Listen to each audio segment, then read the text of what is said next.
We all carry stuff from our past with us. But what if the heaviest things we're lugging around weren't just memories, but something we could actually consciously choose to just set down? Today, we're going to explore a really powerful way to feel lighter and a lot more present, just by understanding these heavy stones we all carry. It's a feeling we all know, right? That sort of invisible chain that just pulls you back, making every single step forward feel like you're fighting against some current you can't even see. And yeah, it's not always this one big dramatic thing. A lot of the time, it's more like this persistent, kind of gray cloud of unresolved stuff that just quietly drains our energy. It's like this background noise we've gotten so used to, we barely even notice it's there anymore. So, how do we get a handle on this vague feeling of being weighed down? Well, the concept we're digging into today gives it a name, and more importantly, it gives it a shape: the heavy bag of stones. This right here, this is where the big shift starts.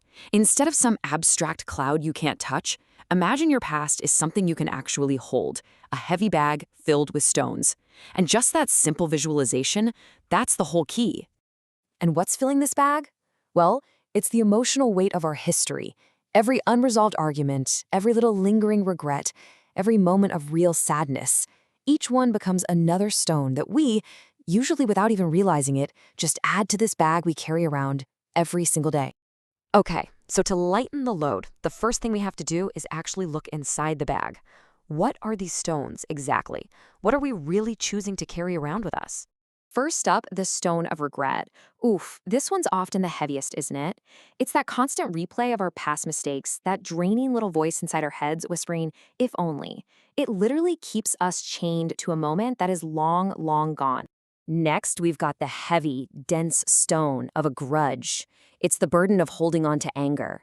We might think we're punishing someone else by holding on to all that resentment, but it's like that old saying. It's like drinking poison and expecting the other person to get sick. We're the ones carrying all that weight. And then there's the stone of what if. This is the weight of all the lives we imagine we could have lived, all those paths not taken. It's this heavy fog of possibilities that, ironically, can completely stop us from seeing the path we're actually on right now. But here's the most powerful part of this whole metaphor.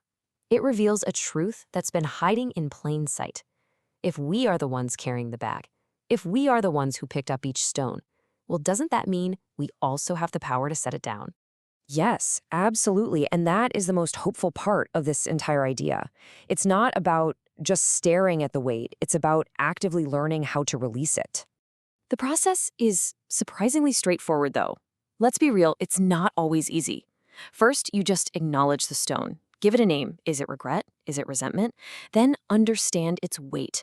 Ask yourself, why am I still carrying this? What purpose did it maybe serve once? And finally, and this is the most empowering step of all, you make a conscious choice to set it down. And this is so, so important to remember. Letting go isn't some big, dramatic, one-time thing. It's a quiet, consistent practice. You might have to choose to set down that same stone of regret 100 times. But with each and every conscious choice to focus on the present, that bag gets just a little bit lighter. So what does life actually feel like on the other side of this? What happens when setting down that bag becomes a regular thing? What does it truly mean to live unburdened? I mean, this slide says it all, doesn't it? On one side, we're anchored, we're reactive, we're just plain heavy. And on the other, we're present, we're intentional, and we get to experience this profound sense of lightness. And the benefits, they ripple through every single part of your life. You get this incredible mental clarity because your mind is no longer a battlefield for old fights. You find you have so much more emotional energy for the people and passions that are right in front of you. And maybe most importantly, you're finally free to create your future instead of constantly being trapped by your past. So we'll end with a question for you to take with you. As you think about your own bag of stones, which one feels the heaviest right now? What is the very first stone you will consciously choose to set down, even if it's just for a moment today?